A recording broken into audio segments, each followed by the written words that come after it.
ቅዱስ ኢኻ ቅዱስ ብለካ ቅዱስ ብለካ ቅዱስ ስለዝኾንካ ዓቢኻ ዓቢይ ብለካ ዓቢይ ብለካ ዓቢይ ስለዝኾንካ ሓያል ኢኻ ሓያል ብለካ ሓያል ብለካ ሓያል ስለዝኾንካ ስልጡን ኢኻ ስልጡን ብለካ ስልጡን ብለካ ስልጡን ስለዝኾንካ ማሕደርካ እግዚአብሔር ክንደይ ግሩም እዩ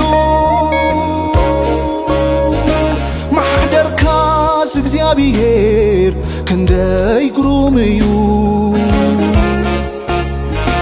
ማሕደርካስ እግዚአብሔር ክንደይ ግሩም እዩ ማሕደርካስ እግዚአብሔር ክንደይ ግሩም እዩ ኣይብፅሕን እዩ ማሕደርካስ እግዚአብሔር ክንደይ ብሉፅ እዩ ማሕደርካስ እግዚአብሔር ክንደይ ብሉፅ እዩ ማሕደርካስ እግዚአብሔር ክንደይ ብሉፅ እዩ ማሕደርካስ እግዚአብሔር ክንደይ ብሉፅ እዩ ኣይምርመርን እዩ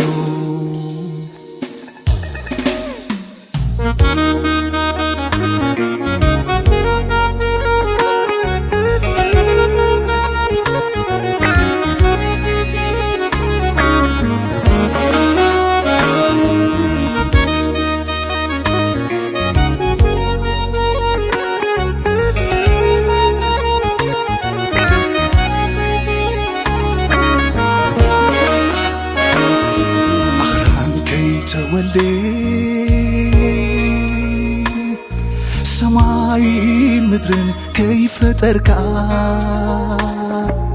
ረንስኻ ካብ ዘላለም ንዘላለም ኣምላኽ ኢኻ ኣኽራን ከይተወልደ ሰማይን ምድርን ከይፈጠርካ ረንስኻ ካብ ዘላለም ንዘላለም ኣምላኽ ኢኻ ዘመን ሓሊፉ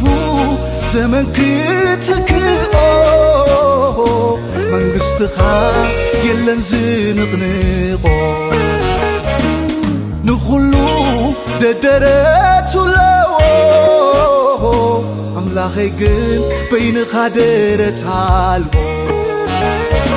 ልዕልናኻ ጫፉ መን የርክቦ ፍላስፋታት ደልዮም ሲኢኖሞ ቅዱስ ኢኻ ቅዱስ ብለካ ቅዱስ ብለካ ቅዱስ ስለዝኾንካ ዓቢይ ኢኻ ዓቢይ ብለካ ዓቢይ ብለካ ዓቢይ ስለዝኾንካ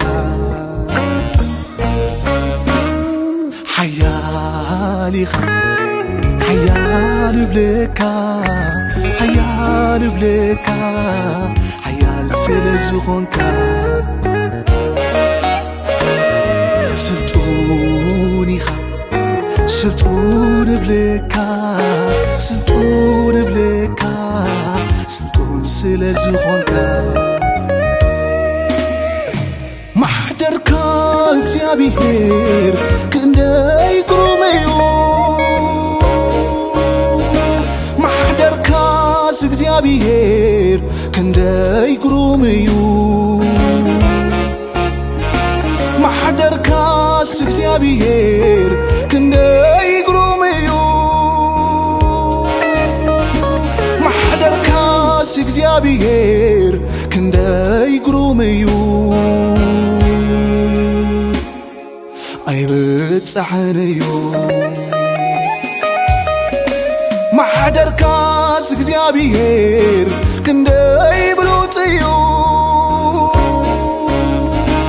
ማሕደርካስ እግዚአብሔር ክንደይ ብሉፅ እዩ ማሕደርካስ እግዚአብሔር ክንደይ ብሉፅ እዩ ማሕደርካስ እግዚአብሔር ክንደይ ብሉፅ እዩ ኣይምርመርን እዩ ማደሪያ እግዚአብሔር እንዴት ያማረ ነው ማደሪያ